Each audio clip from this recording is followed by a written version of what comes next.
Good morning, everybody. My name is Jarod Grace. I'm a certified athletic trainer and the team sports manager for Gatorade in the southeastern portion of the United States. I have three experts here with me today talking about how they got to where they're at in the profession. They're going to cover the clinical, high school, and collegiate settings. And starting to my right, we have Stacey Ritter, who is the Director of Sports Medicine for San Luis Sports Therapy and Movement for Life Physical Therapy Clinics. She completed her bachelor's degree at Cal State Long Beach and a master's degree in psychology of injury at Cal State Fullerton. She's been honored by the state and district associations and is being recognized among this year's most distinguished athletic trainers for the NATA. Next to her, we have Kevin Parker, who is the assistant athletic trainer at Aquinas College in Grand Rapids, Michigan. You may recognize Kevin from a video that Gatorade released earlier this year as part of National Athletic Training Month. He had heroic efforts in saving one of his athletes' lives. Kevin came to Aquinas in 2006 after a varied career in athletic training, which included stops in intercollegiate athletics, both NCAA and NAIA, and high school athletics.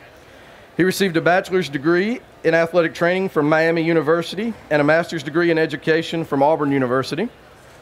War Eagle. Kevin is an example of what this talk is about for me. I'll take a moment and say that he was a GA that I worked under when I was a student at Auburn, so I owe a lot of what I learned to him and many people like him at Auburn. So thank you, Kevin.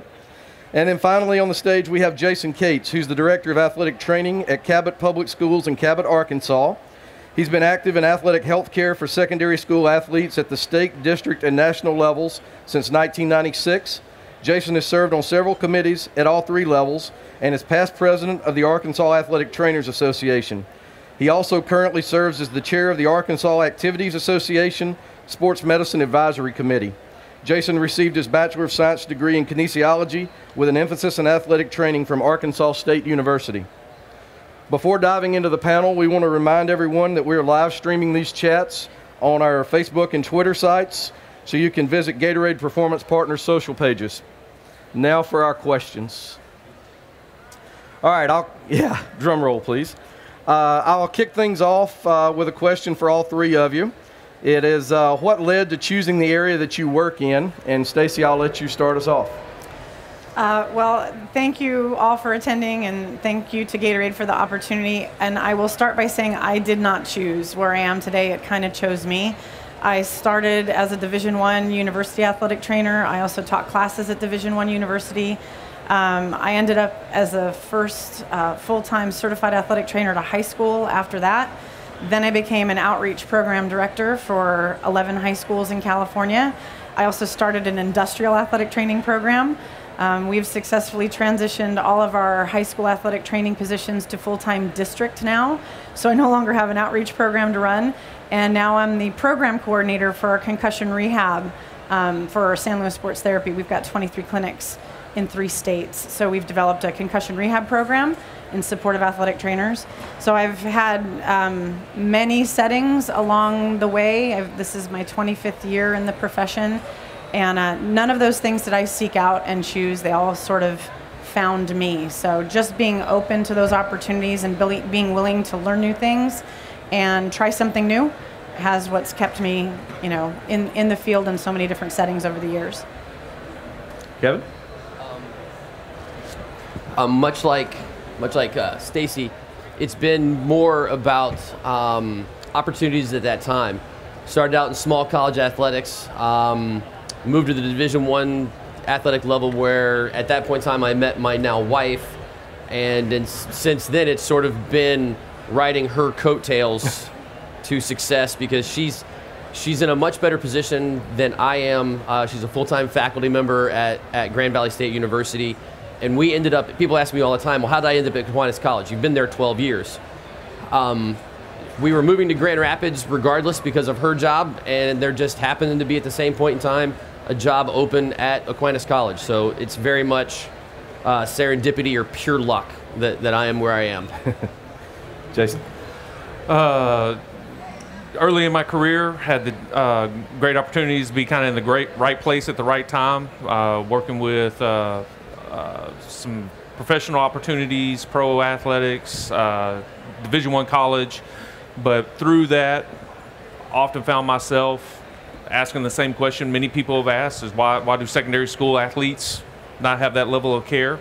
And so within a couple years of being certified, thought why not reach out and try to start making that a goal to provide that service and grow that service. So since then have just been at secondary school level trying to make a difference and provide that sector of athlete the same level of care that is being provided at the college professional levels. You kind of answered my next question, but I'll let you take it. What did you find to be the most challenging things that you deal with on a daily basis, and what do you find to be the most rewarding? Challenging is funding. The almighty dollar makes the world go round. Finding the right funding. Schools always have funding. They have to have a rainy day slush fund. But being able to sell the profession and what athletic trainers are and what they can bring to the program to get them to then appropriate the money. But being able to see a kid from junior high level, 7th grade, grow, foster that relationship with not only the student but the parent, the family, and then see them actually hopefully grow into that senior and then go on to another level, and being able to then talk to the college level athletic trainers that now this young woman or young man has been cared for properly, and so now they're ready to perform. Hopefully you've made their job easier. Right. Kevin? The easy answer for me is that the challenges and the rewards are the same. The challenge is the student athlete. Dealing with the college student athlete can be at times, feels like you're beating your head against the wall. But once you make that connection, the reward from those relationships are, in the last 3 years I've been to 3 former student athletes' weddings, have met 3 or 4 new children that they want to bring their not only to see me at the college, but it's much more of a family atmosphere. So the challenges of trying to convince an 18 or 19-year-old to try to do what's best for them, but at the same point in time, the reward is that relationship. And I'm sure that 4 years from when you get them at 18 to they leave you at 21, you've been able to make that get your point across and make that point to them. Yep. Yeah. Stacey? Well, in my current role as a concussion program coordinator, one of the biggest challenges I'm facing is the lack of understanding on behalf of other healthcare providers as to the seriousness of concussion, the state laws regarding concussion, the role of athletic trainers in concussion. So I've been doing a lot of outreach provider education, and we're making progress. It can be a little bit frustrating when a physician with 30 years of experience says, I know everything there is to know because I've been treating them for 30 years, and have to break down that wall and say, well, let's have a conversation about where concussion is today. But it's worth fighting the good fight. And the most rewarding thing about what I'm doing on a daily basis now is because of the network that we've created in our communities, there's no reason why anyone has to go undertreated for concussion, whether it's a middle school athlete, a club sport athlete, a 40-year-old who goes over the handlebars on his mountain bike. We've established a network that creates an opportunity for everybody to get the highest quality of care and get their brain healed as quickly and as safely as possible. A concussion is a concussion, even though it's not, right? Kevin, what do you think distinguishes a good collegiate athletic trainer? What qualities does that person possess from maybe a not so good one? My experience is that, like my answer with the challenges and rewards, it's about the connection. It's easy to treat the sprained ankle and keep it out of context. It's just an ankle and I don't care. My goal is to get you back as quick as possible. But to take it to that next level and establish a relationship with that student athlete to show that you care about them, not only their performance on the basketball court, but hey, how are you getting to and from class right now while we've got you in a boot or on crutches? Because the more you're able to show the student athlete that you care about them and their injury more than you care about wins and losses, now they're going to be able to, they're going to approach you with, hey, whether it's a mental health issue, hey, I'm struggling in class, or it's a concussion issue, I don't feel really well, or it's them looking out for a teammate. I know it's cliche, but showing the person that you care is almost or more important than showing them how much you know. And I think that's what sets the good ones from the great ones. Agreed. Stacey, what about in the clinical setting? You may not have as much time as Kevin does in the collegiate setting. What's the differentiator there?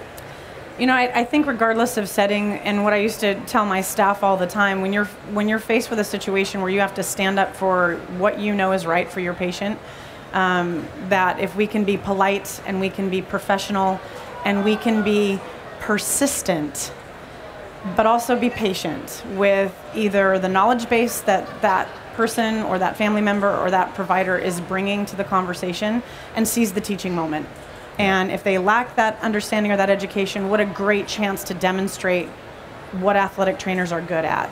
So I see all of those situations as opportunities to demonstrate how unique and special athletic trainers are, regardless of the setting.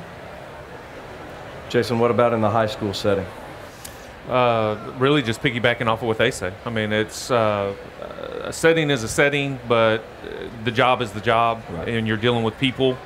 And so as long as you keep that in perspective and always make sure that you're doing what's right by that individual, and that you are dealing with minors at the secondary school level, so there is the parent, the guardian play in that, but as long as you're keeping that in focus, exactly what they said. What makes you want to stay in the high school setting? The kids deserve it. The secondary school level is not a step down. To me, it's the launching point to make sure that hopefully those kids are cared for correctly. Those policies are in place. That is where they are getting introduced to our profession, so that they know what we are, so that hopefully as the few that do get to move on and move up the ranks, they know to go find and what kind of level of care they're going to get there. So that's my... When I worked in the collegiate setting, you could tell which kids had an athletic trainer in high school and which ones had not. Yep. Kevin? I'll agree with Jason, and I'll take it a step further, that I think the role you do is much more important even than what I do, because if you can establish, at the high school level, if you can establish good practices, physical literacy, education, how to move, that not only makes my job easier for those people that do come along, but what about the ones that just become weekend warriors? So I would agree that the high school level is super, super important. And I think where I'm at the small college level, how did I put this to someone one time, that the University of Michigan and Michigan State were the big two where I'm at, they have enough staff. They have 10 or 12 people for their sports. They're always going to be able to have the resources to add. They're going to be creative. But at my level, it's important because I'm one of 3 athletic trainers, and we're dealing with 500 student athletes. So if we don't prioritize healthcare for them, then who knows what kind of damage they're going to do, because they're going to continue to participate. And some of those kids, you think college athlete, but they may not be the most athletic person, but they just want to continue to participate at that Division III or NAI level. So just providing quality athletic health care, I think, is why I'm still in it at this level. Stacey, for you at the clinic level? I know that my situation is a little bit unique. I work for a remarkable company that has basically said, do what you do best, find what makes you, what are you passionate about, how will it benefit the company, and you get to decide what that looks like. So we did that with an industrial program, we did that with a high school outreach program. We were able to get the school districts to hire those same athletic trainers directly. And then now with the concussion program that we have, they provide me a platform to do what I think needs to be done within our own community. I don't ever plan on leaving them because of the nature of support that I get. That said, what I have enjoyed about working for a large company is how many more lives that we have a chance to impact in a positive way. And the founder of our company, his motto was, we can do much more as a team than we can ever do as an individual. And so to be part of that team is really special. For the younger athletic trainers that may be watching or listening, what tips do you have, or what can you give them, what nugget can you give them to set them up for success in the profession? Well, I was talking with a colleague about this recently, and you know, I've been so lucky to work in so many different settings and areas within athletic training, and I hear the young professionals often get frustrated with the profession. It's not what they dreamed it was. It's not what I expected, whether it's the hours or it's the pay, etc. But just know that within the four walls of our education and our experience, you can build as many floors as you want. I've been on so many different floors, and I've never had to abandon my education, my experience, my mentors, my colleagues, my friends. And whether that's in leadership, volunteering for committees, changing settings but still utilizing your experience from the setting you were previously in. Don't give up on the profession.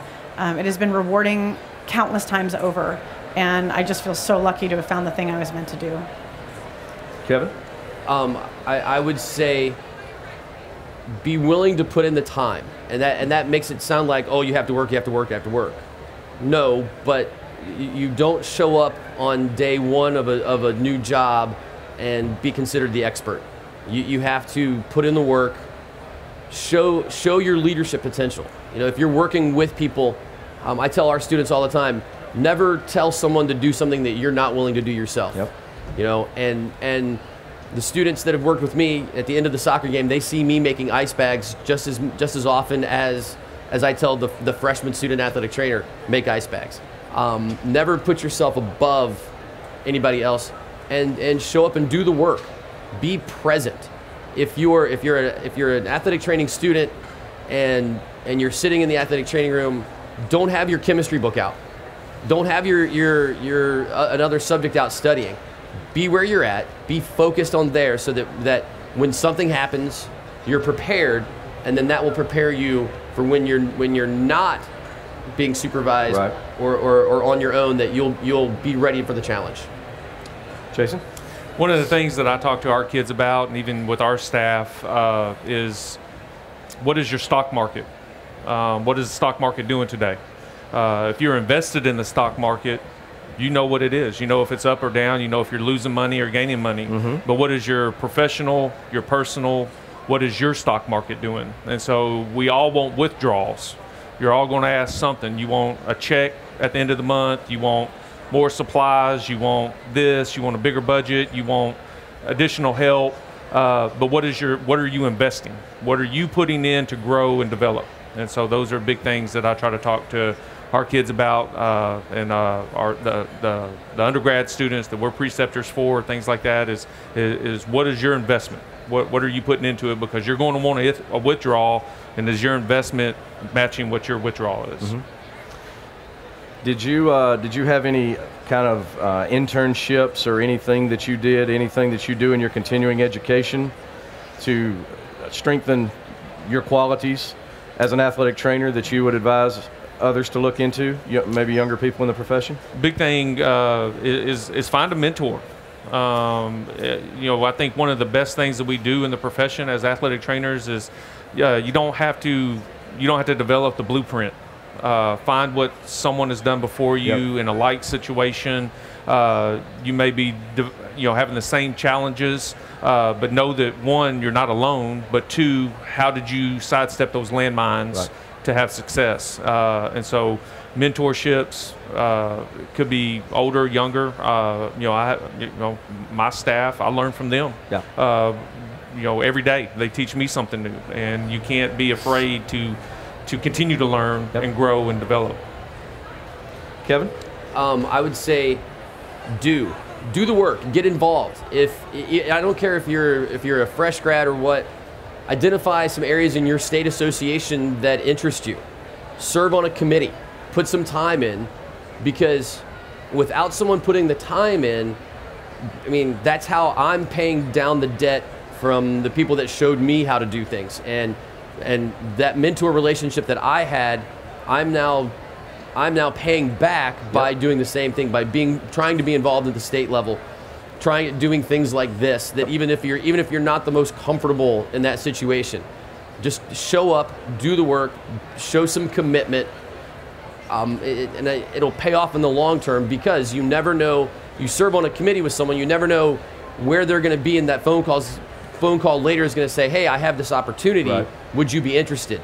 And without making those connections, I think that's as important as any additional letters that you could add behind your name. If you stay in your silo, you don't make those connections. Right. Stacey? Well, I would say that one of the things that anybody can do is utilize the resources that the NATA provides us.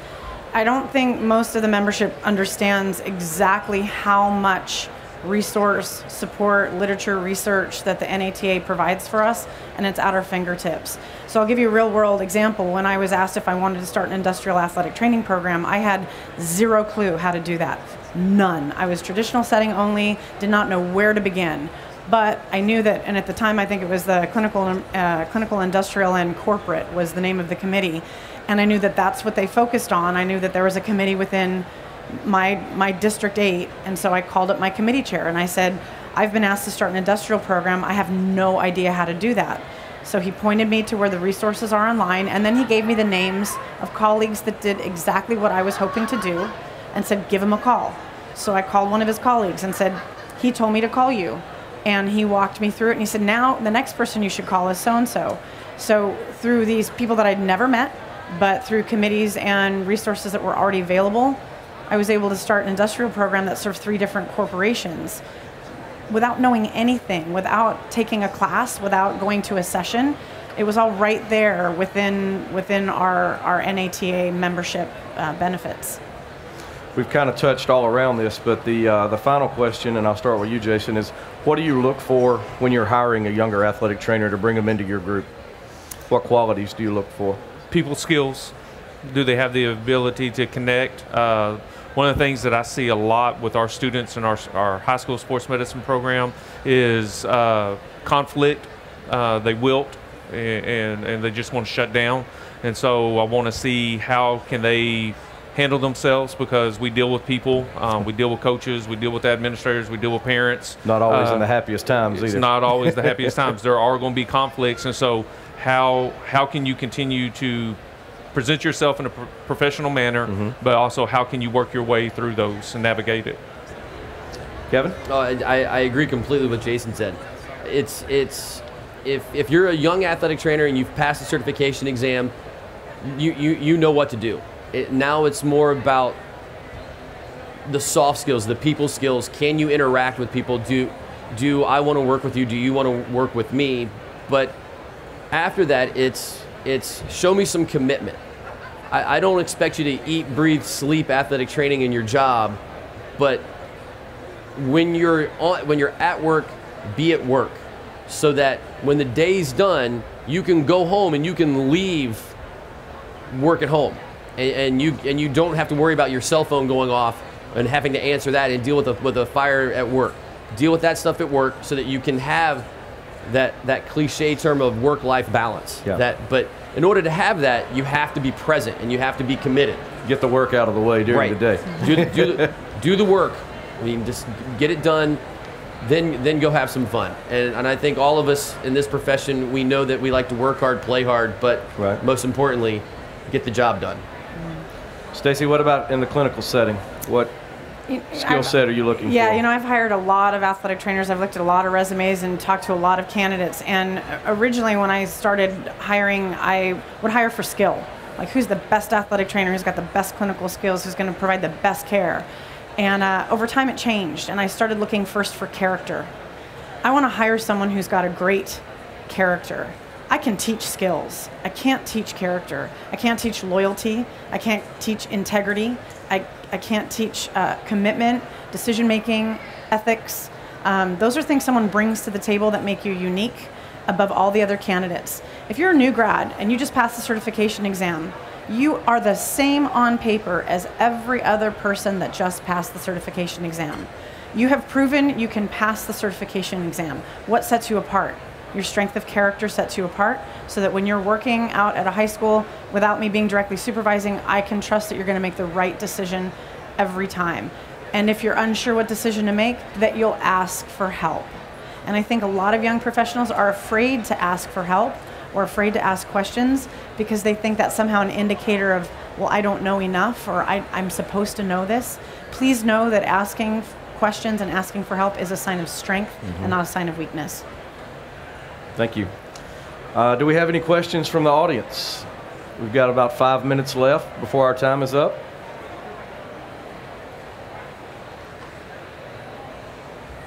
Okay. Oh, yes. Stacey, under your leadership, when you had the clinical outreach situation, you're able to make those schools go from clinical outreach to a full-time. Can you talk a little bit more about that process? Is that legal? Sure. Sure. So can I repeat the question? Yeah. So the question was, how did you make the schools that she oversees go from clinical outreach to full-time status? Yeah, it was a learning curve for me, to be sure. It was 11 high schools representing 8 different school districts. So I had the conversation with each of my athletic trainers first, saying, here's my plan, are you in? And then the next conversation was with each of the 8 different school districts. And I think the best, it was a long and agonizing process, but our net total was 10 of our 11 went full-time district with the same athletic trainer. 1 of them kept athletic training services with a different outreach group. 3 additional high schools that had never had the services of an AT saw what we were doing and said we should hire one too. So out of 11, we netted 13 full-time school district positions. And I would say, like, the shortest answer I can give is when I spoke to the superintendents or the chief business officer, they didn't say we can't do this without San Luis Sports Therapy. They said we can't do this without Megan. We can't do this without Matt. We can't do this without Brian. The athletic trainer on their campus had established so much value as an individual. That's what the school district was investing in. So they really did the lion's share of the work by just showing up, being committed, doing the job, caring deeply about their kids. Oh, thank you. Any other questions? All right, well, thank you all for being here today. Thank you to our panelists for your thoughts today, and have a great rest of your day.